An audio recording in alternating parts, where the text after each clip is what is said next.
As my hunter knows, I like to adjust my fashion semi-regularly, maybe once a season, at least when it comes to my hunter. And what that means is I have to keep an eye out for what cosmetics are. And then there's always, of course, tests to help us see.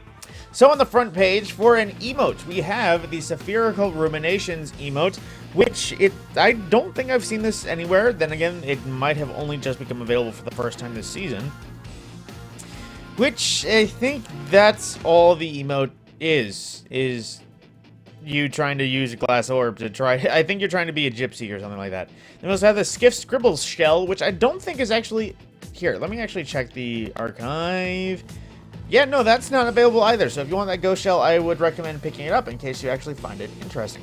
But aside from that, into the rest of the Bright Dust things. Breezy Clear from this current season, a shader which, oh boy. It's hard to say what this shader is going for, but it's definitely lighter tones. Definitely a springtime look. But of course, you know, a shader's a shader. Pick it up. Eventually something will work. And then we also have the X marks the spot projection, which is a ghost projection, so definitely lacking. And then we also have Thinking Headache, a blue emote from this season, which is basically the average raid leader when somebody keeps screwing up their mechanics. So I'd recommend that all our Sherpas out there actually pick that up. This is the Junkyard Shell from Season 15, which is a part of the Junkyard set if you weren't able to put that together. But basically, it's a very old and rusty ghost shell, which I don't think actually changes with shader like a lot of the old style things do. Well, actually, no, this does kind of clean up a bit. It does get rid of the rust look, but it's still a little janky and broken. Now, into the big ticket items in the main store, we have 44 Steel, a shader from Season of the Outlaw, which is air quotes Forsaken, which looks pretty good. I gotta admit, my Hunter does look pretty good. A nice solid black for the base tones and a copperish metallic look for the rest. It actually doesn't look half bad. I could actually rock that pretty well. Then we also have Sunrise Warrior, which is a pink and black shader. To put it blankly, we have a darker, well, a lighter black with a pink look. Definitely can get metallic in some places, but I gotta admit, if there was ever pink that I would work with in Destiny, it would be this one. Although this one might be better suited for guns than armor, honestly. Then we also have Coastal Suede, which is a, you know, it gives you coast tones. You get some dark browns, you got some dark grays, some ocean blue, and some navy blue, some dark black, and all that. Then we also have Argent Terratorn from Season of the Chosen, which is one of those ones where the, you know, that bright red would make you hopeful, but considering the only thing red here is the glows, it's a little iffy. Then again, the rest of the shader, it's kind of like another coastal look. Silver, some off blues, and then, of course, the gun is more no blues. So that's the shaders we got for this week. Might as well pick that up too, because, you know, shader.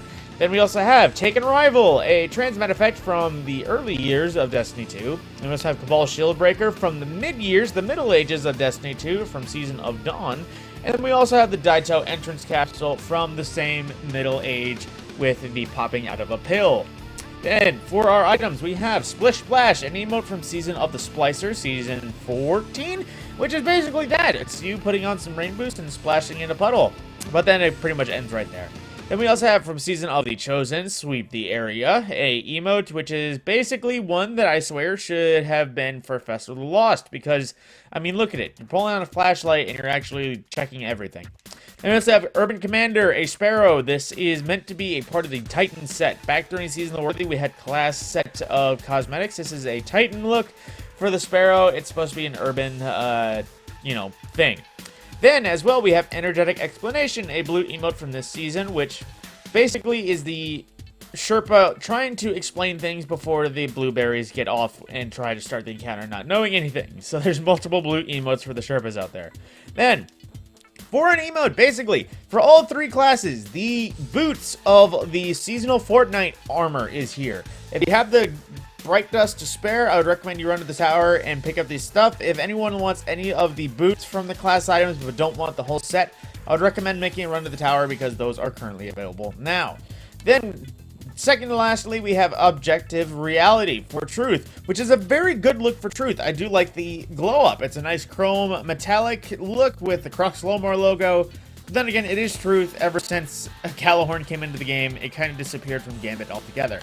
And for the usual, lastly, we have the Infinite Door projection, which is a Vault of Glass projection, in case anyone wanted to fully kit out and make their Guardian look Vault of Glass style.